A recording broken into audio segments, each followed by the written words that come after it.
¿Qué tal, amigos? ¿Cómo están? Sean todos muy bienvenidos. Les habla Ricardo Aparicio. Es jueves y esto es un tiempo dedicado al mundo del deporte, desde el paciente, desde el punto de vista también del paciente. Saben que esto es OAFI Sport y OAFI tiene una de sus ramas importantísimas de trabajo dedicado al mundo del deporte. Y hoy nos vamos a centrar, tal y como ya comentamos el pasado lunes, cuando hacíamos nuestro OAFI Radio de los lunes, en un tema fundamental: la nutrición en el deporte. Lo vamos a ver desde los profesionales a los ultramaratonianos y usted y yo, los de a pie. Incluso algo importante para los que somos padres. Vamos a hablar de la nutrición y el deporte en los niños. Gracias por acompañarnos. Bienvenidos. Esto es OAFI Sport.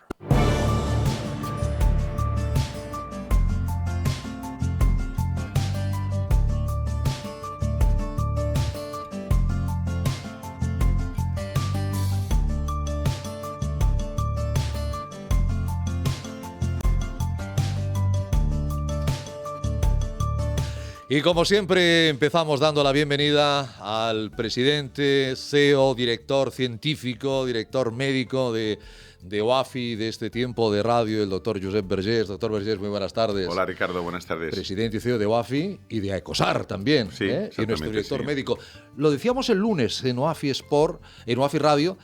Somos lo que comemos. ¿Se acuerdan? Sí. Cuando hablábamos ese gran tema de somos lo que comemos? Hoy vamos a profundizar porque evidentemente el deporte y la nutrición, ahí sí que es lo que nos gusta decir, una buena pareja de baile, ¿no? Sí, sí, totalmente. Lo que decimos siempre. Sí, aparte tenemos unos ponentes extraordinarios. Bueno, hoy es un programa. Estamos siempre, pero hoy es un programón. Sí, es un programón con mucho. Siempre. Sí, además vamos a hablar de temas muy interesantes, incluso para los deportistas de alto nivel también, ¿no? Sí, pero también es bueno que la sí. gente vea un poco la alimentación que tienen estas personas, que es un mundo, que es una especialización, y que realmente pues a veces se desconoce, ¿no? Todo cómo está organizado, o sea, el deportista de élite, pues todo está bajo control. Todo está monitorizado. Si ven ustedes un partido de fútbol, cuando se quita la camiseta, ven que llevan una cosita negra, digamos así. Es un mundo muy técnico. Está monitorizado y personalizado. Sí. Y cuando acaba el partido le dicen, tú has corrido tanto, has tenido tantas pulsaciones máximas, tantas mínimas, tu máximo de potencia ha sido tal, tu máximo de kilómetros ha sido... Vamos, absolutamente nada que ver cuando usted y yo jugábamos. No, nada que ver. Jugábamos allá en la Academia Álvarez a balonmano. Nada que ver. Y España es un país de referencia, ¿eh? Sí. O sea, que son muchas cosas que a veces se meten en el deporte y en la alimentación y todo el tema, dijéramos, de la fisiología de nuestro organismo y en todo el tema de estar bien para poder hacer el deporte. España es un país de referencia. Doctor Vergés, que dentro de un mes, el 8 de noviembre, ya estaremos casi terminando la semana del Congreso de OAFI. O sea que estamos en capilla. Estamos en capilla. Y ¿Cómo se presenta el Congreso de OAFI? Muy bien. Lo estamos preparando. Estoy nervioso, todo doctor Vergés. Sí, nosotros también. Esto siempre es como un actor, ¿no? Cuando sale a hacer una obra de teatro, ¿no? No hay que estar nervioso, hay que tener respeto al escenario. Exactamente, pero bueno, ya sabes que el equipo que tenemos es un equipo magnífico, muy magnífico y lo estamos trabajando muy bien con todo el equipo y después con toda la gente que nos soporta y nos apoya y todo el voluntariado. Y bueno, este año lo haremos, dijéramos, todo online. Telemático. Claro, pero bueno, yo creo que hay mesas muy buenas y la gente puede aprender mucho y vamos a disfrutar y hay grandes ponentes, vamos a presentar cosas nuevas. Y bueno, yo creo que va a ser de mucha utilidad para toda la gente que nos escucha, ¿no? Lo van a poder ver todo a través, igual que pueden estar viendo este programa, igual que a través de Facebook Live, en el canal YouTube de OAFI. Exactamente. Ahí, y va a ser de 6 a 8 cada día. Del lunes 2... Hasta viernes, toda la semana. 3, 4, 5, hasta el 6. Exactamente. Toda la semana va a ser cada tarde. Lo hemos hecho así porque pensamos que es mucho más cómodo que no hacer 3 días seguidos todo el día, ¿no? De 6 a 8, ¿eh? De 6 a 8 en principio, sí. Se acaba de matizar, pero más o menos está por aquí. Y luego, evidentemente, a las 8, tanto lunes como jueves, no faltaremos. No faltará programa. No faltaremos a la cita, ¿eh? Nos vamos a desdoblar. Sí, va a ser... Que necesitamos socios. Sí, que necesitamos socios, voluntarios, que necesitamos gente que venga a ayudar. Ayude, por supuesto, ¿me entiendes? Esto es la familia OAFI, el ejército OAFI. Sí, señor. A veces nos encontramos, y ayer mismo, por ejemplo, pues te encuentras gente... Un ejército de paz. De paz y de buen rollo, ¿no? Y de buen rollo, de conocimiento y de buenas personas y de ayudarnos, ¿no? Ayer, por ejemplo, pues bueno, me encontré con gente que no conocía OAFI, ¿no? O sea, que hay mucha gente que no nos conoce. Hombre. Entonces, es muy importante, hay mucha gente que nos conoce. Entonces es muy importante pues que los socios de OAFI, las socias, la gente que colabora con nosotros, pues en fin, lo explique. Oye, mira, te encuentras mal o tienes este tema o tienes otro tema, pues oye, ¿cómo prevenir? Sí, señor. Pues mira, aquí tienes OAFI, ¿me entiendes? O tema de deporte, pues también podemos ayudar. Entonces que la gente se haga. Que además lo digan, que se pongan en el canal YouTube, que estos programas que hacemos es para la gente, para que les pueda servir, para hacer prevención, que además siempre lo explicamos, los programas no son programas únicos, son programas que el paciente no está, dijéramos, en los programas. Seguimos sin tener conocimiento de que hayan otros programas parecidos. Seguimos, ¿no? Seguimos. Entonces, bueno, pues ya tenemos más de 12.000 personas suscritas, 12.100, al menos hasta antes de ayer, probablemente hay más. Y bueno, cada vez tenemos más audiencia y más gente que llama y sobre todo la gente que tenga ideas, la gente que quiera aportarnos cosas, proyectos. Decir, oye, a mí se me ha ocurrido esto. Por favor, nosotros estamos abiertos y además somos muy accesibles. En OAFI yo estoy enterado, no digo de todo, pero la facilidad que tiene la gente de poder acceder a mí y a todo el equipo es fácil, por lo tanto que esto es muy importante, porque a veces te encuentras en organizaciones pues que no puedes acceder pues al equipo directivo, ¿no? Entonces en OAFI lo mismo estamos arriba que estamos abajo, que estamos en el centro, ¿no? Aquí está el presidente, aquí viene a dar la cara todos los lunes y todos los jueves ahora. Sí, o sea sí, el otro día mismo, por ejemplo... Y María Teresa, vamos. Fue antes de ayer, ¿no? Una persona que nos llamó, ¿no? Y entonces, pues bueno, por un problema, dijéramos, de artrosis, ¿no? Sí. Una persona, bueno, pues cogimos, la llamamos, ¿no? Y claro, se puso a llorar, ¿no? ¿Qué me dice? Me están llamando. El doctor Vergés, con ¿no? lo difícil que a día de hoy que es contactar con un médico, pues sí, van y me llaman. Y me ha llamado, ¿no? Y me ha preguntado y me ha ayudado. Y no es por un PCR. Sí, y tenemos también, yo tengo que decir, lo he dicho alguna vez, tenemos un montón de médicos y enfermeras y que nos están ayudando en toda España. Usted lo ha dicho muy bien, doctor Vergés, esto es la familia OAFI. Sí. Y para que la familia esté feliz y vaya creciendo, pues es lo que dice Josep, el doctor, que la hagamos a medida de todos ustedes, que propongan. Sí, que propongan cosas, Oiga, que llamen, que te digan, esto, oye, ¿por qué no esto, por qué no lo otro? ¿Me entiendes? O un proyecto que puedan de investigación, lo que quieran. O sea, si precisamente estamos para que se genere en torno a OAFI un movimiento que sea internacional para mejorar la calidad de vida de la gente que tiene artrosis y osteoporosis y para prevenir. Por lo tanto, oye, que esto es fabuloso. Donde hay un clamor absoluto, y usted lo sabe, doctor Vergés, un clamor absoluto es desde que se nos ocurrió la idea de que Claudia Huertas estuviera. Es un clamor absoluto. Aleix, por favor, cámara para Claudia Huertas. Claudia, buenas tardes. Muy buenas tardes. Bienvenida. ¿Vienes con tu sección a punto? Sí, una sección controvertida, ya veréis. Controvertida, pero que tiene que ver con la nutrición también, hombre, ¿no? Sí. Porque hablamos de nutrición y nosotros ya queremos ponernos en marcha. Tenemos ya al doctor Villalón, Aleix Alari, nuestro director técnico. Don José María Villalón. Doctor Villalón, muy buenas tardes. Hola, buenas tardes. Nuestro también codirector médico y codirector científico de este OAFI Sport. Muchísimas gracias, doctor Villalón, por acompañarnos en su programa de radio. A vosotros, y creo que es muy interesante el tema que vamos a abordar hoy, sí, de la nutrición del deportista.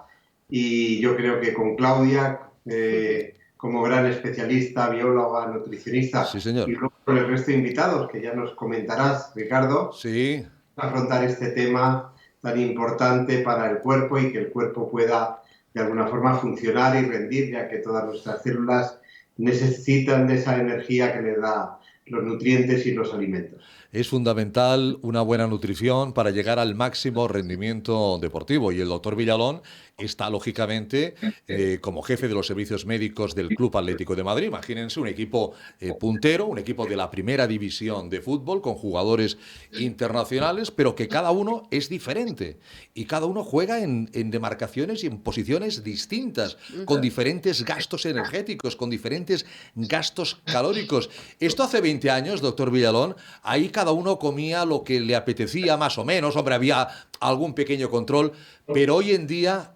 ustedes esto lo llevan, y además ahí con el Cholo y con el profe Ortega, esto y con usted, vamos, lo llevan a rajatabla, ¿no, don José María?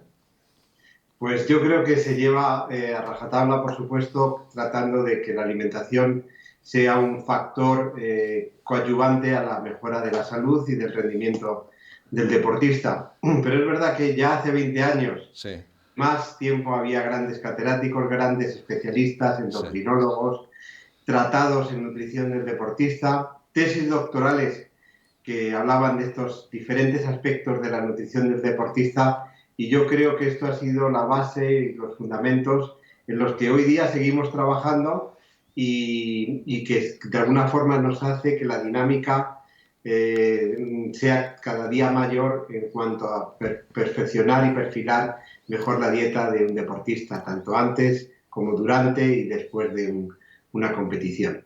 Fíjese, antes los partidos de fútbol se jugaban a una hora casi fija, ¿no? Eran las 4:30 de la tarde, Sí, sí. doctor Vergés, usted se acordará, desde que lógicamente la televisión empezó a dominar y a mandar en el tema, porque para eso pone los dineritos, pues una semana te toca a la 1 de la tarde del sábado y otra semana te toca a las 9 de la noche del domingo, vienes de jugar hace 3 días o vienes de jugar hace 4.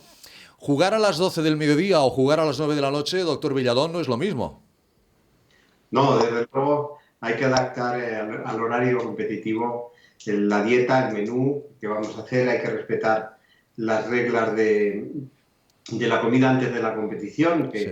realmente que el deportista cuando esté en plena en rendimiento, en plena vorágine competitiva, que no esté todavía digiriendo alimentos. Claro. Y que muchos de esos alimentos que hemos dado o aportado los días previos hayan contribuido a llenar bien sus depósitos de glucógeno muscular para poder utilizarlos durante el partido, durante la carrera o durante el deporte que practique.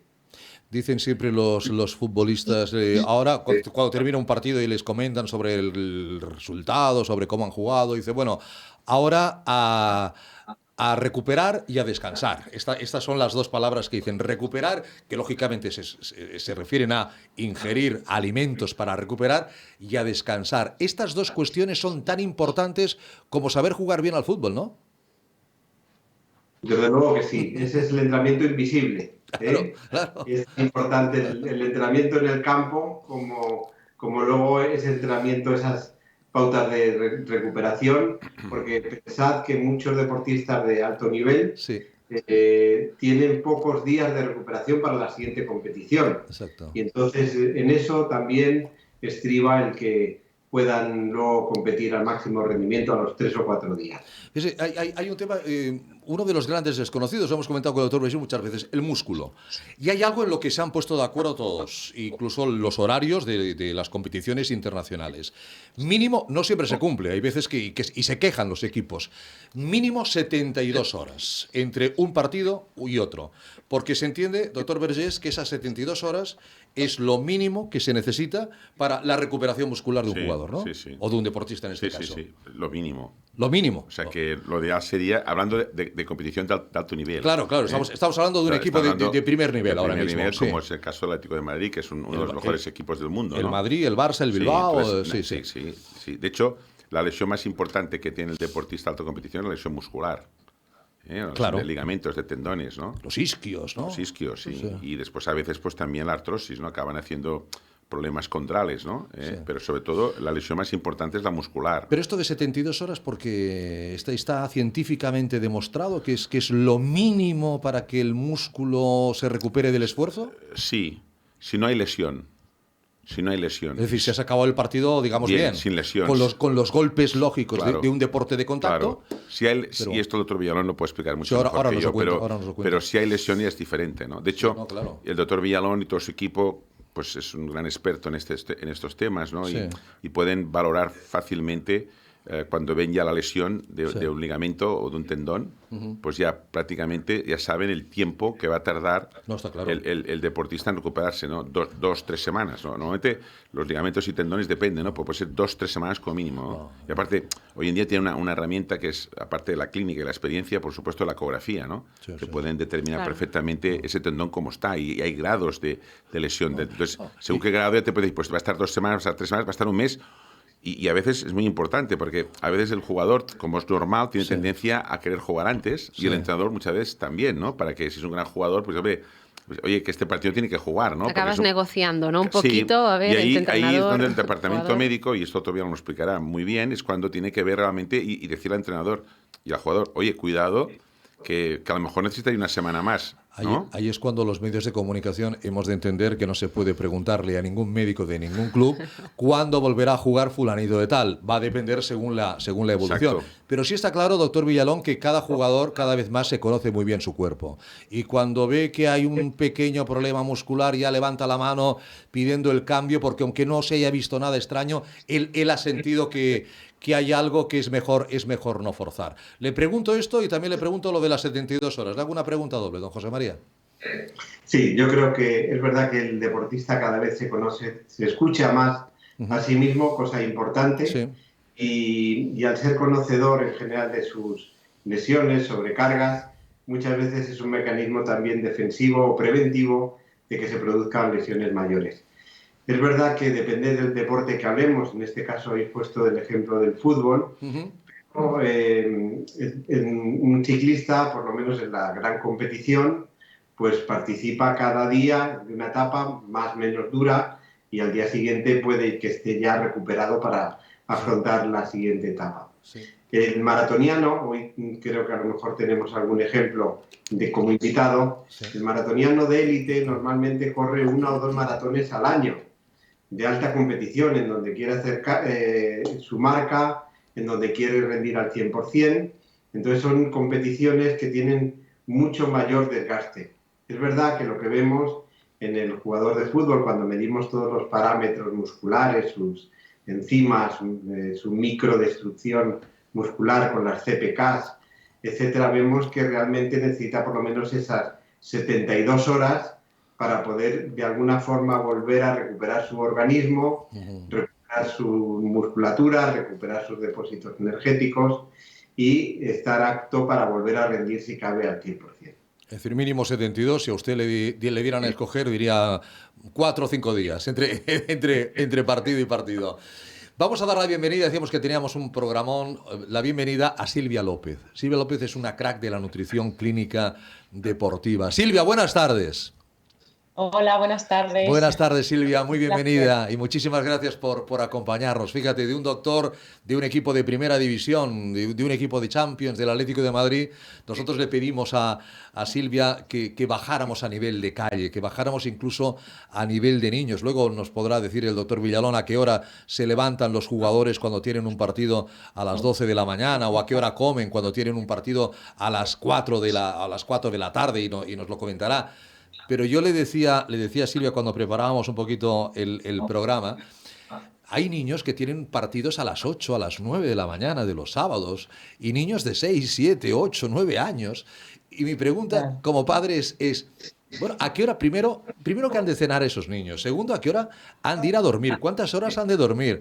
¿A qué hora hay que levantarse? ¿Y qué han de desayunar?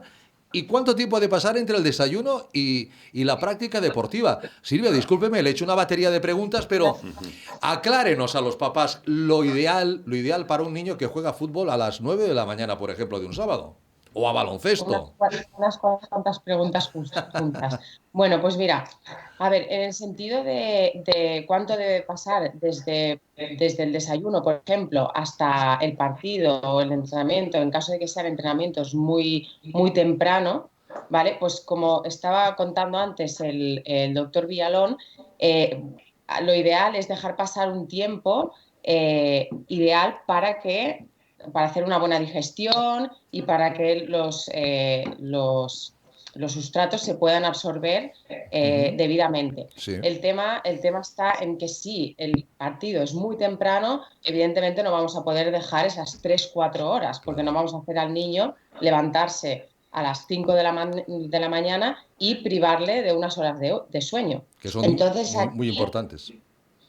Exacto. Entonces aquí la estrategia ideal sería a lo mejor no dejar tanto tiempo, pues por ejemplo 1 hora y media o lo que se pueda, una hora y media, y hacer un desayuno un poquito más ligero, ¿no? Intentando evitar alimentos, por ejemplo, grasos o que tengan mucha fibra, que son los que suelen dar un poquito más de problemas intestinales, y potenciar pues, los carbohidratos de absorción media alta, con algún alimento combinado, pues por ejemplo, si a un niño sabemos que le sienta mal los lácteos, por ejemplo, intentaremos también evitarlos a esa hora. ¿vale? Entonces, esto se tendría que personalizar, ¿no? Como toda la nutrición.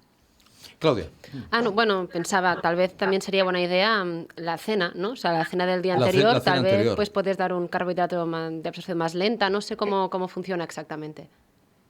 Exacto, aquí tendríamos que hacer ambas cosas, ¿no? También jugar un poquito con la cena anterior, ya no claro. dejarlo todo en manos del desayuno, ¿no? Si tenemos Mucha responsabilidad. Cargamos depósitos por la noche. Exacto. Le podemos cargar parte de ellos por la mañana, pero intentar también hacer una cena alta en carbohidratos para empezar a cargar ya los depósitos, que aunque por la noche se descargarán un poquito, Sí. ya no será lo mismo que si hacemos una cena sin hidratos de carbono. Aquí entraría pues arroz, pasta, patata, incluso alguna fruta, algunos cereales de desayuno lo más naturales posibles también. Porque jugar un partido con un café con leche o un colacao y dos galletas, eso no es bueno, ¿no? Eso es nefasto. Bueno, os lo puede decir también el doctor Villalón, pero, ¿Eh? por ejemplo, las galletas, que es algo que suelen utilizar mucho, al final sí, tienen mucho azúcar, pero también tenemos uno de los nutrientes que menos queremos aportar antes de un partido, por lo que decíamos de las molestias digestivas, Sí. que es la grasa. Y realmente, si miramos en esa composición, está lleno de grasa. Está claro. Y nos decía Silvia López que tan importante como la alimentación, como lo que comes, es lo que bebes, es la hidratación. ¿Por qué es tan importante la hidratación, Silvia? Pues mira, en este sentido, claro, tenemos que tener en cuenta que durante la práctica deportiva se pierden muchos líquidos, ¿no? A través de la respiración, a través del sudor. Los niños también suelen deshidratarse un poquito más. Y aquí estaríamos intentando evitar también el riesgo de lesiones, ¿no? Cuando una persona está deshidratada, normalmente también está un poco más confusa, pierde la capacidad de reaccionar y a lo mejor pues, en estos deportes, por ejemplo, que se llaman de stop and go, que son los que hacen cambios de velocidad muy rápidos, Bruscos, sí, puede sí. ser que no estés en alerta y propiciar una lesión deportiva, por ejemplo. Claro.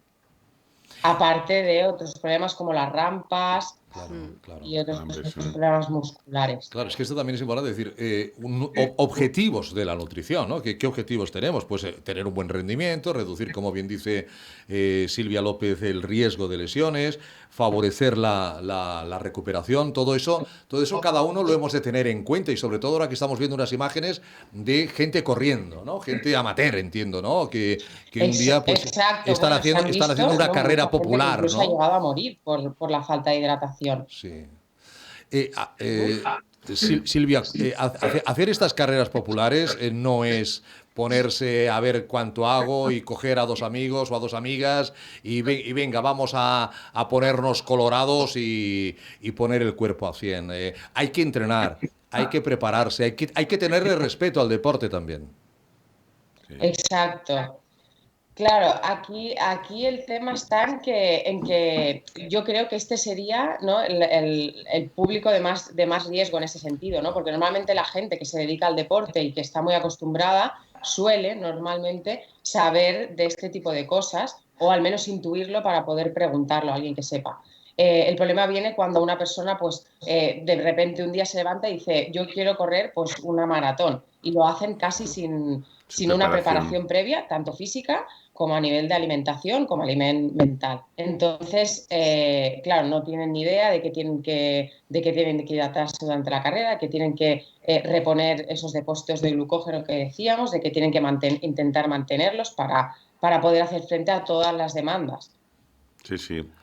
Además, son gente que no mucho... está entrenada, con lo cual necesitan más de ese sustrato rápido. Esto muchas veces empieza con una llamada telefónica de un amigo que te dice, oye, que el 23 de abril, me invento el día, mira, San Jordi, me invento el día, el 23 de abril hay una maratón, ¿te apuntas? Sí, esto es un grave error. Venga, y llama a Pedro, y llama a tal, Y así se producen muchas lesiones, incluso, como comentabas, también de muerte, ¿no? Porque, por ejemplo... Lamentablemente, la muerte súbita, sí. A veces ves gente, por ejemplo, en pleno verano, corriendo a mediodía a las 12, a la 1, a las 2, ¿no? Corriendo, ¿no? claro, la capacidad que tiene respiratoria pues, está mucho más Y usted se alterada, pregunta, sudando mucho. ¿dónde vas? Sí, sí. ¿Dónde vas? Y a veces, por desgracia, pues hay paros, ¿no? Cardíacos. Como dice una amiga mía, dice, no hay nada más peligroso que un tonto motivado, y Sí, sin sí. desmerecer, ¿no? Sí, Pero sí. es como decir, ojo cómo hacemos las cosas, porque ves a los dos amigotes, ¿no? Que venga, vamos Sí, a sí, maratón sí, y tal, sí, y dices, sí, sí. oye, vamos a planificarnos un poquito porque esto puede ser serio, desde lesiones a un desmayo, a, bueno, Sí. como comentabais, Por puedes... eso siempre volvemos a la misma, ¿no, Claudia? Claro. Para hacer un deporte es estar físicamente bien. Entonces esto es lo fundamental. Físicamente bien para hacer un deporte y no al Claro, revés. hay que estar en forma antes de... Eso es, no al revés. Claro, claro. Entonces, la Sí, gente va a hacer un deporte para estar físicamente, no, es al revés, pues entonces ahí tienes lesiones y pasa en todos los deportes esto, ¿eh? Sí, sí. Pasan todos, esto es muy frecuente, ¿eh? En forma Muy y bien frecuente. alimentado, en este Sí, caso. sí, claro, claro. Y en caso, por ejemplo, como comentabas, el tema de la maratón, yo a veces pues con el doctor Villalón que hemos hecho pues unas charlas al respecto, ¿no? Sí. Los propios deportistas de alto nivel maratonianos, a veces, después de estar entrenados, hay momentos que lo pasan mal en la carrera, ¿no? Por ejemplo, hay el famoso... El muro. El muro El aquel, muro. que está entre los Sí. 28, 29, 30, 31 kilómetros, Sí. que realmente les falta, dijéramos, para llegar, ¿no? Entonces, ese día tienen, por ejemplo, por desgracia, pobres, una diarrea, una gastroenteritis. Bueno, Es que se les va, dijéramos, el ganar, ¿no? Sí. Entonces, claro... El ganar o acabar, O ¿no? acabar, Incluso, ¿no? porque... Entonces, claro, imagínate tú gente preparada. Sí, sí, Pues sí. imaginemos la gente que no está La preparada. gente que no está ¿no? preparada, Claro. la gente que va, en teoría, festivamente Sí. a pasar un domingo Sí. domingo por la Sí. mañana, ¿no? Sí. Hay una expresión, ahora me ha venido a la cabeza con lo que comentaba el doctor Berger, Silvia, señora López, la famosa pájara. La famosa pájara, el ciclista. Dicen que se habla del ciclismo, pero yo creo que le puede suceder a cualquier deportista. Ese corredor o esa corredora que está estupendamente bien, que va, y hay un momento en el que se hunde su cuerpo, no da más y, bueno, puede perder muchísimo tiempo. ¿Eso es porque se le ha acabado la gasolina o qué es lo que está ocurriendo ahí, Silvia? Sí, se le ha acabado o a lo mejor porque ha hecho un pico de azúcar muy alto y después de repente le ha bajado Sí. y entonces lo que hace es sentir esa sensación de mareo, de que se desploma o incluso llegar a desplomarse. Sí. Entonces, por eso hay que pautar para carreras largas sobre todo, Sí. de ciclismo o de carrera en asfalto, se tendría que pautar hora a hora lo que necesita cada persona. ¿Vale? Hoy, Y esto mucha gente no lo Sí. tiene en cuenta. Sí. Bueno, cuando acabó el confinamiento de poder salir de casa, a correr y salió a correr hasta el Tato, ¿no? Salió a correr todos. Ahora tenemos un fin de semana largo, Silvia, un fin de semana de 3 días. No sé el tiempo, creo que por aquí, por Barcelona, el sábado y el domingo creo que va a llover. Son las previsiones, pero bueno, nos ven desde cualquier lugar del mundo, desde cualquier lugar de España, y no lo sé. Pero la gente que tenga previsto pues coger la bicicleta o andar o caminar o correr, ¿cuál sería el gran consejo al neófito, a la persona que se quita el traje de trabajo y se pone los pantalones de deporte para que lo haga lo más sanamente posible y que le perjudique lo menos posible? Pues mira, primero que sea consciente en el punto en el que está, ¿no? De sus capacidades. Es decir, si viene de no haber corrido y de repente tengo 3 días, me motivo y me pongo ¿no? a hacer una carrera súper larga, pues esto no sería lo más conveniente. Que piense un poquito más a largo plazo.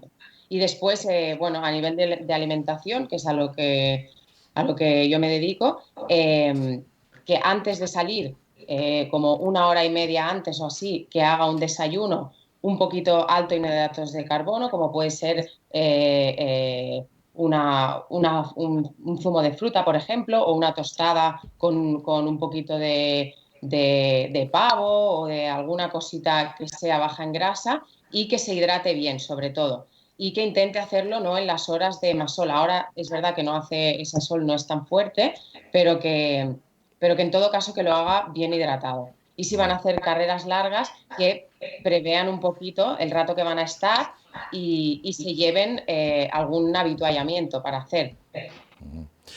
Porque es verdad que primero lo que gasta el cuerpo son los hidratos de carbono y luego la grasa, Silvia. Bueno, esto también depende un poquito de la intensidad del entrenamiento. Ya. ¿Vale? Esto por aquí viene mucho el tema de si entrenar en ayunas, no entrenar en ayunas, Sí. todo este tema que también lo podemos comentar. Sí. Al final, o sea, a ver, los sustratos se gastan un poquito a la vez, ¿no? Y luego, dependiendo de la intensidad que le pongas al entrenamiento, priorizarás uno u otro. Normalmente, cuanta más intensidad, pues solemos usar más los hidratos de carbono, porque es lo que tenemos más rápido. Sí. Y cuando vamos a menos intensidad, pues un poquito más las grasas. Pero en todo caso, lo que tenemos que tener en cuenta es que los hidratos de carbono es una fuente limitada, es un recurso limitado que tenemos, y las grasas es un recurso ilimitado. Con lo cual, con las grasas no tendremos tanto problema, pero con el hidrato de carbono sí que tendríamos que ir suministrándole al cuerpo.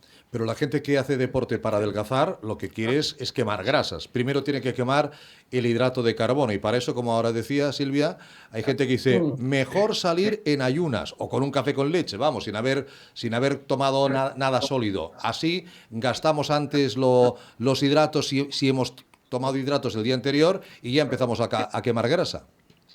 Bueno, esto es una arma de doble filo, ¿eh? Porque al final, si estamos dejando de desayunar, lo que hacemos muchas veces es disminuir el rendimiento. Entonces, por esa parte, nos estamos tirando piedras en el tejado, ¿no? A veces es preferible hacer un entrenamiento de calidad y con una intensidad que nos haga quemar más calorías. Sí. Y no tanto no ir a entrenar en ayunas. Hay gente que lo hace porque simplemente se siente más cómodo, entonces perfecto.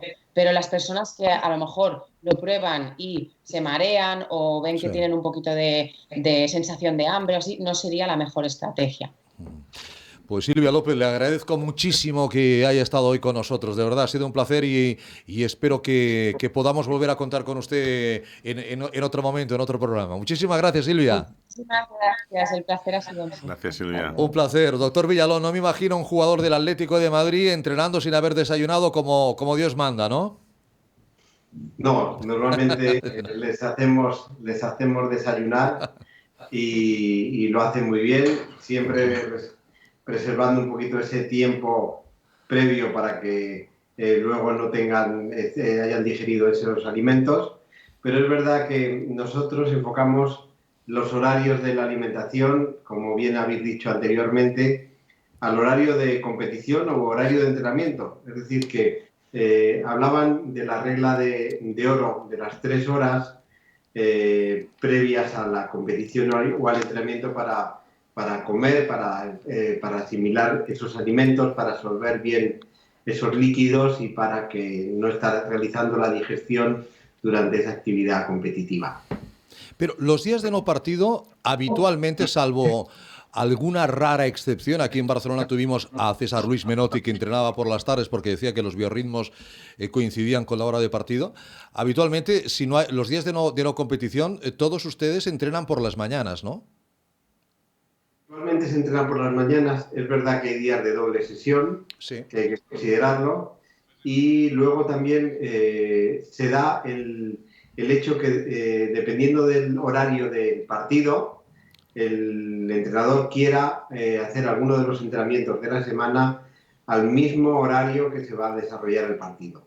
Ahora hay horarios o franjas horarias para partidos, tanto matinales como por la tarde o nocturnos, con lo cual no siempre encajan ni son las mismas horas, y en esos microciclos de entrenamiento hay que adaptarse también a ese horario competitivo, que es importante. Sí, hay un tema que me gustaría comentarte, José María, que lo hemos comentado más de una vez tú y yo, y tú has tenido algún deportista, más de uno de nivel, lo que decimos el overtraining syndrome, el síndrome de sobreentrenamiento, que vendría a ser como una patología inflamatoria crónica, ¿no? De tanta actividad y de tanto entrenamiento. ¿Podrías comentar algo? ¿Qué opinas de este tema? ¿Y cómo lo podríamos? ¿Es frecuente? ¿No es frecuente? ¿Se puede combatir con la alimentación? ¿O realmente has de bajar que este jugador deje de entrenar tanto? Esto hemos tenido jugadores, no quiero decir nombres, que realmente por eso hemos tenido que aconsejar que esté una temporada sin jugar, ¿no? ¿Qué opinas, José María, de este tema que tú tienes mucha experiencia? Tú bien lo has indicado. Josep. El tema es que hay un síndrome de sobreentrenamiento, entre otras cosas porque los calendarios competitivos también son muy lentos. Y no solo calendario competitivo, sino que también hay viajes, y muchas veces viajes transoceánicos con jet lag. Es decir, que todo influye en esa fisiología del deportista en sus adecuados periodos de recuperación. Muchas veces las giras de pretemporada están marcadas por intereses comerciales y no tanto por realizar una adecuada preparación, giras asiáticas o giras transoceánicas, como digo, que pueden condicionar el que no sea lo más adecuado para esa preparación del deportista de alto rendimiento. Sí. Habría que decir que la nutrición y la dieta equilibrada es un factor adecuado para mantener la salud y también para mantener el adecuado estado de forma óptima del deportista. Sí, sí. Es decir, que tenemos una herramienta dentro de ese entrenamiento invisible que puede combatir el síndrome de sobreentrenamiento que, como muy bien explicas, se da, entre otras cosas, motivadas por esas altas cargas de trabajo y muchos deportistas no las asimilan del todo bien y debemos de darnos cuenta. Claro. Con las diferentes variables, frecuencia cardíaca, variabilidad cardíaca, a veces estados de insomnio, de estrés, de responsabilidad aumentada, porque ellos en realidad la tienen por medios de comunicación, por expectativas que se tienen de ellos en cuanto a rendimiento y que a veces, bueno, pues no se cumple del todo, ¿no? Y como siempre decimos, si no hay enfermos o no hay enfermedades, si no hay enfermos, no hay fútbol, si no hay jugadores de fútbol y cada uno es de su padre y de su madre. Y uno tendrá más potencia y otros menos.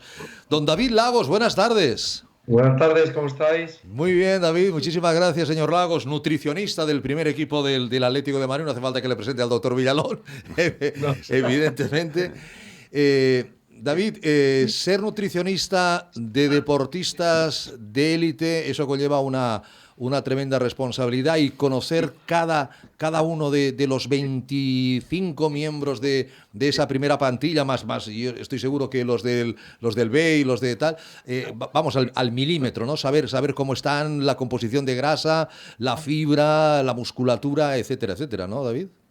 Correcto, no, bueno, el trabajo diario es un poco empieza por la mañana y termina por la noche, ¿no? Porque creo que habéis estado hablando un poco de lo que es el entrenamiento invisible, que ahí es donde casi entro yo a formar parte de él, ¿no?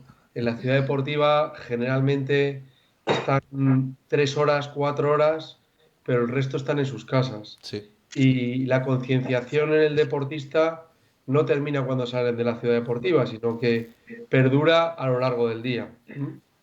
Es decir, se llevan deberes a casa, ¿no, David? Es que deben llevarse deberes. Ahora ¿Los cumplen o no? Porque esa es otra. En la lejanía. Y bueno, pues es una cosa que aparte, no sé si habéis hablado, pero sí que quería introducir un elemento importante, que es la inteligencia emocional con el deportista de élite. Que es un concepto que estamos hablando de una disciplina como la nutrición deportiva que no es bastante joven. En el fondo es meterte un poco en la vida del deportista. Y si no llegas a tener esa inteligencia emocional, date cuenta que tienes que entrar en su casa, tienes que tratar con su mujer, con los niños. Es complicado, ¿no? Entonces, muchas veces se nos escapa un poco el concepto de dónde está el tema profesional, a dónde está el tema de la amistad. Y es que, en cierta medida, para poder llegar bien a lo que es el deportista, tienes que tener una buena sintonía. Si no, es inabordable. O sea, imposible. Y yo estoy imposible porque, por eso que os comentaba un poco, que daros cuenta que tienes que modificar su cesta de la compra. Claro. Y él es un deportista de élite, pero su mujer no es una deportista de élite y sus hijos tampoco son deportistas de élite. Entonces, el doctor lo sabe perfectamente el trabajo que tenemos, ¿verdad, doctor? Todos los días con cada uno de ellos. Y es una cosa que sí que me gustaría que la tengáis en cuenta, ¿no? Que es el tema el tema emocional, porque el cálculo cuantitativo y hasta cualitativo a nivel de macro y micronutrientes, cualquier persona es capaz de hacerlo, pero el llegar al deportista es complicado, ¿eh? Y más en gente que está acostumbrada a un tipo de cosa muy distinta de la que debería llevar. Son gente especial, son gente joven, súper millonarios, súper famosos. Y no es lo mismo. Bueno, no todos, pero sí. No todos, a este nivel que estamos hablando, claro. Sí. Y no es lo mismo estar casado que estar soltero. Pero no dejan de ser personas, ¿no? Que es lo que comentaba David, que al final es siempre la gran lucha cuando todos intentamos hacer cambios nutricionales, cambiar nuestra dieta, al final siempre es el factor psicológico. Sí. Que la culpa, sí, bueno, ahora hago un poco de trampa, ahora cojo este snack de la nevera. Claro, serán muy profesionales, pero no dejan de ser personas que claro, tenemos que entrar en la cabeza, ¿no? Para hacer estos cambios tan importantes. Cada vez equipos de alto nivel, David, hacéis comidas en el propio club, que coman ahí en el club para controlar que al menos la comida del mediodía sea correcta, ¿no? Correcto. Ahora mismo nosotros nos encontramos en un momento de obras en nuestra ciudad deportiva, porque estamos haciendo justo este elemento que nos comentas. Ya no solo que coman allí, sino que alguno que quiera llevárselo para su casa, eso es, se lo pueda llevar. Pueda llevar incluso hasta la cena. Ese es nuestro objetivo y creo que es fundamental, porque ayuda mucho a lo que es el día a día y sobre todo a tener un poco formado lo que es la estructura dietética diaria del deportista, ¿no? El esfuerzo que hacen diariamente, no solo el esfuerzo, o sea, nosotros ahora mismo en la disciplina que tenemos y diariamente es casi más los partidos. Daros cuenta que estamos jugando, en la última semana hemos jugado en 6 días 3 partidos. Entonces, la dieta diaria casi va más encaminada a la recuperación que a ninguna otra cosa, ¿no? Entonces, como sabéis, el sustrato nuestro energético y la gasolina nuestra, fundamentalmente es el hidrato de carbono. Sí. Y en esta dinámica de 3 días ni a la semana, en 6 días competir, imaginaros la importancia que toma todavía más, ¿no? Apoyado con un aporte proteico complementario al hidrato de carbono para una mejor absorción y un componente de grasa también importante. Siempre hablamos de una grasa saludable para que la dieta, como ha dicho el doctor Villalón, sea lo más equilibrada posible. Wow. Y también personalizada, porque no es lo mismo lo que coma Oblak. Por supuesto personalizada, porque nosotros somos capaces, hoy en día hemos desarrollado un sistema donde yo cuando termina el partido sé perfectamente lo que ha corrido cada jugador, qué desgaste ha tenido, a nivel de bandas telemétricas, somos capaces de medir cuál es cada desgaste. Tenemos un programa que además me aporta si el desgaste ha sido más neurogénico, si ha tenido más desgaste proteico que más aeróbico, y con esos argumentos, después del partido yo ya empiezo a planificar lo que es la recuperación. Esto es como la NASA, ¿eh? Quiero decir, se va apareciendo. Sí. Es así. Es así. Oye, David, ¿conoces a Chema Martínez, verdad? Chema es un fenómeno, sí, le conozco. He colaborado con él alguna vez en estas cosas que estamos haciendo ahora mismo contigo. ¿Por qué? Es un fuera de serie. Lo que pasa es que es un atleta que todavía con los años que tiene nos tiene que enseñar y demostrar diariamente cómo se cuida, Chema? Chema, buenas tardes. Buenas tardes a todos. Chema, hazme un favor, pon el móvil en horizontal, por favor. Para que te veamos mejor. Sí. Estupendo. Estupendo. Bienvenido, Chema. Oye, encantado, muchas gracias. Oye, para los años que tienes, si eres un chaval, Chema. Bueno, no te creas, no tan chaval. O sea que tengo muchos kilómetros recorridos. Eso sí. Para que te hagas una idea, en torno a 200.000 kilómetros que he recorrido en mi vida deportiva. Me hace gracia porque no sé si me habéis puesto por ahí como fondista histórico, una cosa así. Sí, no, han puesto histórico atleta fondista, exactamente. Sí, me sonaba un poquito extraño. Yo soy un amante del deporte. He tenido la gran suerte de haber sido en un momento puntual de mi vida deportista de alto nivel. Y el haber vivido todos esos años, pues me han dado una experiencia increíble y tengo la gran suerte de poder haber vivido esa pared tan bonita, y ahora todavía sigo haciendo deporte porque me apasiona y no puedo dejar de hacerlo, a pesar de mis años. A ver, para que todo el mundo, si no lo saben, el señor José Manuel Martínez, Chema Martínez, en el año 2002 en Múnich fue oro europeo en 10 kilómetros, en 10.000 metros. Plata en el europeo de Göteborg en el año 2006 y plata en la maratón en el europeo de Barcelona en el año 2010. Nos remontamos al 2002, estamos en el 2020. Es decir, has alargado magníficamente. Yo creo que es la radio te ha ayudado mucho. Ese programa que haces con los compañeros de la cadena COPE, 42 kilómetros, te ha ayudado mucho porque la radio da mucha pila, Chema. Bueno, yo, en todo lo que estáis hablando, realmente creo que es súper importante el estilo de vida, la forma en que te planteas la vida. Creo que habéis mencionado entrenamiento invisible, cuidados, dieta. Sí.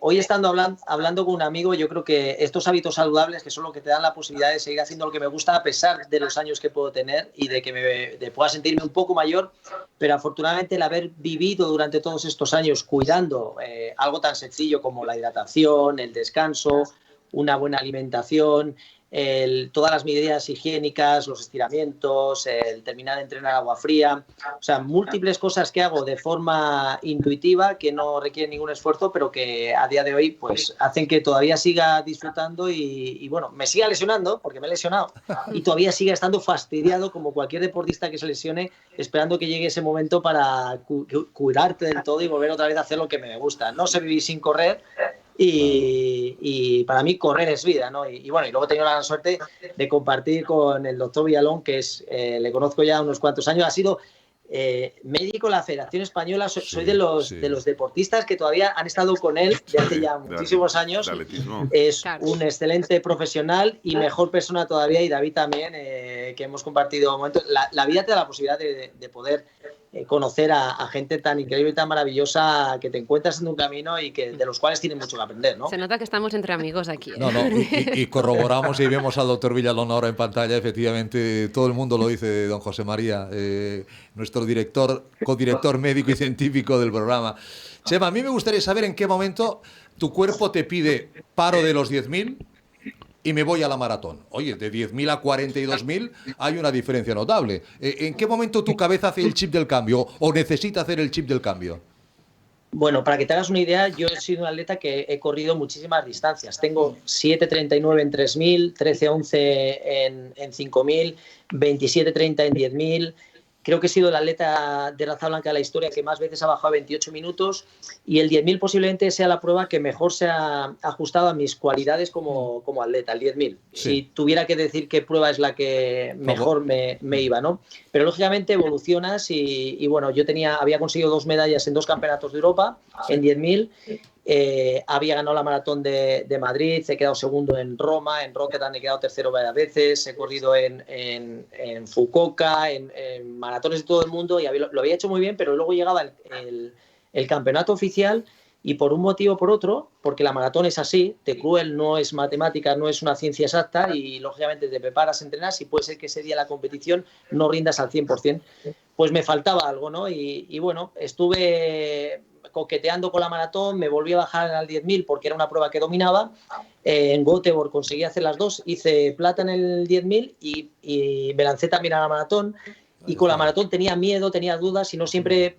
Creo que hoy en día se ha avanzado muchísimo, sobre todo en cuanto a la nutrición y esas ayudas que te pueden dar en la carrera para llegar con más garantías, incluso con las zapatillas, con toda la evolución tecnológica que ayudan, pero en mis tiempos no, era salir en la maratón y casi era lanzar una moneda al aire. Entonces en el 10.000 estaba muy seguro y en la maratón fallaba, así que hasta que conseguí ese equilibrio, pues que me supuso que en Barcelona conseguí esa tercera medalla en un campeonato de Europa, que para mí era una gran gesta, y cuando conseguí esa medalla, pues digo, ya me puedo retirar tranquilo porque había conseguido dominar desde la prueba de 3.000 hasta la maratón, pasando por el cross, y bueno, actualmente... Chema, ya que estamos hablando hoy de deporte y nutrición, ¿qué importancia... Lo cierto es que ahí sigo en plena evolución. Sí. ¿Qué importancia ha tenido la nutrición en todas esas medallas, en todos esos años, en todos esos 200.000 kilómetros que tiene tu cuerpo? ¿Qué importancia ha tenido una buena y sabia nutrición? Bueno, al final el alto nivel es todo importante. O sea, cualquier mínimo detalle puede convertirse en algo o un hándicap o algo fundamental para que consigas el objetivo.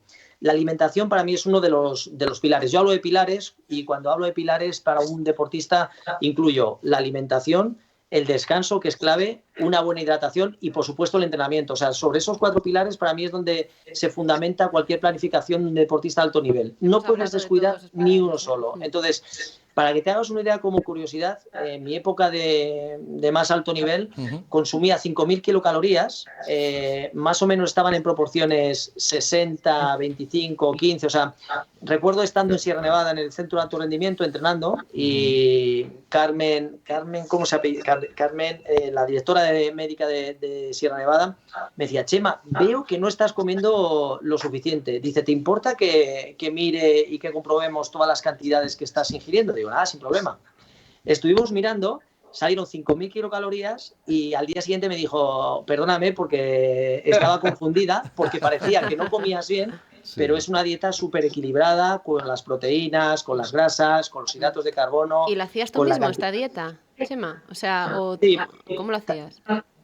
Pues mira, un poco, también hice un curso de nutrición estando en el centro de alto rendimiento, por curiosidad, y para saber un poco lo que comía, porque he sido posiblemente demasiado metódico, muy espartano, y durante mucho tiempo mi dieta eran frutas, verduras, poca carne, poco pescado, pero mayoritariamente los hidratos de carbono, verduras, con pinceladas de proteína y grasa, ¿no? Pero muchas veces no sabía si lo que estaba comiendo era lo ideal, ¿no? Para alguien que está entrenando 200 kilómetros a la semana. Wow. Entonces, por curiosidad estudié, me motivé un poquito a ver lo que estaba haciendo, si era lo correcto, y con ayudas de profesionales, como en este caso la doctora Carmen, que me decía, oye, pues lo estás haciendo bastante bien. Y lógicamente, cuando estamos hablando de un deportista de alto nivel que está preparando una prueba como la maratón, que aún así, cuidando bien la alimentación, todas estas cosas que os he dicho, esos pilares, también tenía que tener un tipo de ayudas extra a nivel ergogénico, porque lógicamente, pues bueno, el destrozo que haces a tu cuerpo haciendo durante 14 semanas una media de 230 kilómetros supone que es imposible que todo lo que consumes sea perfecto, ¿no? Por lo cual, en este caso, además de la dieta, sí que he tenido que suplementar en momentos determinados de la planificación, pues con vitaminas, con proteínas y con complejos. Un poco autodidacta y un poco ayudado, ¿no? Entonces... Bueno, también tengo la suerte que durante toda mi época de alto nivel he tenido la posibilidad de estar con todos los médicos de la Real Federación Española de Atletismo que me han puesto toda la carta. O sea, he estado como en casa y lo cierto es que las dudas me las solventaban. Así que autodidacta, entre comillas, porque siempre he estado asesorado, o es una persona inquieta que me gustaba saber que lo que hacía estaba bien, pero lógicamente asesorado por profesionales. Donde yo no llego, pues siempre cualquier ayuda siempre es bueno aprender y constantemente estamos aprendiendo. Pero no teníamos la cantidad de avances como ha avanzado ahora hoy en día con la nutrición. Te hablo de la maratón. Eso de tomar geles, yo mi primera maratón lo de los geles no existía, o sea, yo tomaba mis sales que me preparaba de casa de manera artesanal y hoy en día pues hacer una maratón sin geles, sin esos habituallamientos, con esas glucosas de asimilación rápida casi resulta impensable. No ha evolucionado todo mucho y es difícil definirme, has dicho unas cuantas cosas que pueden ser, pero es difícil. Soy un poco impresentable porque no sabría cómo definirme. José Manuel Chema Martínez, eres histórico porque yo soy prehistórico. Tú eres histórico, eres un campeón y te felicito por todo ese trabajo que además también la genética lógicamente ha tenido algo que ver. Un abrazo, Chema, te oímos en los 42 kilómetros. Cuídate. Un saludo muy grande para todos. Un abrazo, Chema. Un gran abrazo, Chema. Ahí estamos. David, ¿algún comentario más que creas importante en esa monitorización que decías, en ese control? Claro, tú me decías dieta personal en función del gasto calórico de cada jugador, ¿no? Mira, hay un concepto que yo cuando voy muchas veces a dar ponencias y a dar charlas, siempre empiezo por él, que es, y Chema habla de él, que es la hidratación. La hidratación, sí. Es fundamental, es uno de los pilares más importantes de la alimentación. Y es el pilar porque cuando tenemos sed ya hay un estado de deshidratación. Eso es. Entonces, ese estado de deshidratación, en nuestro caso, en un equipo de fútbol donde las lesiones más importantes que tenemos no son traumáticas, sino es a nivel muscular, basta una pequeña deshidratación para que las fibras musculares no corran en el mismo ritmo que deben de correr. Y nosotros practicamos protocolos de hidratación tanto en invierno como en verano, prepartido, durante el partido y postpartido. Y a diario en cada entrenamiento. Bien con suplementos y mezclando con agua, y intentamos hacer dos tipos de hidratación, una con agua y otra con sustancias, porque es fundamental. Y la gente muchas veces no repara en ello, en la importancia de la hidratación. Nosotros además tenemos nuestro preparador físico, el profe Ortega, es un fenómeno en estas cosas, está pendiente, siempre le ha gustado mucho que llevemos al detalle este tipo de cosas, porque él sabe y conoce la importancia de todas estas cosas, y es algo especial y algo muy puntual que sí que me gustaría recalcar. Es verdad que, como ha dicho Chema, hoy en día es impensable hacer cosas, o sea, nuestro día a día pero te hablo de hace 8 años en adelante, el tema de los geles, el tema de la suplementación, porque una cosa es el deporte en equipo y otra cosa es el deporte individual, que también es muy importante puntualizar. Chema, estamos ante una persona donde él competía consigo mismo y por sí mismo. Un mal día suyo es un fracaso. Sí. Un mal día en un equipo de fútbol de un jugador te lo puede apañar otro, ¿no? El equipo, efectivamente. Es así. Entonces, fíjate que hoy en día hay muchas modas. Estamos hablando de que yo tengo jugadores que no toman gluten y que hay que adaptar una dieta al gluten. Tengo jugadores veganos donde hay que adaptar esa dieta al veganismo. Entonces, fijaros esto, como decía, no sé, el año que Chema ganó en Göteborg la medalla de oro. Imaginaros ahí en esa concentración si alguno era celíaco, si alguno era vegano. No, impensable. Impensable, sí. Ha pasado tremendo. ¿Verdad, doctor? El doctor que ha estado muy metido en el mundo del atletismo podrá estar conmigo, que antes eran todos patatas o todos pescados, pero no había medias tintas, ¿no, doctor? No había veganos en los Juegos Olímpicos de Barcelona, doctor Villalón? Bueno, yo creo que es verdad que por lo menos en los Juegos Olímpicos de Barcelona, que hay que decir que puede ser los mejor organizados de la historia, posiblemente había un buffet, un menú muy variado, diverso, adaptado a los diferentes deportistas. Pero es verdad que estas situaciones de dietas veganas, etcétera, son más actuales, incluso la dieta paleolítica, que sí que me gustaría que comentaras, David, o diferentes, o cuántas componentes de un buffet en un equipo de fútbol hay en una comida o cena normal o desayuno, porque esto es algo quizá llamativo para los teleoyentes, ¿no? Sí, bueno. David, tenemos un minuto para esa dieta paleolítica, por favor. Bueno, no más que la paleodieta, es la diversidad de nutrientes que tenemos. Sí. Sería sorprendente si os enseñáramos fotos del buffet que tenemos. Nosotros además somos muy exhaustivos en el protocolo y en el proceder.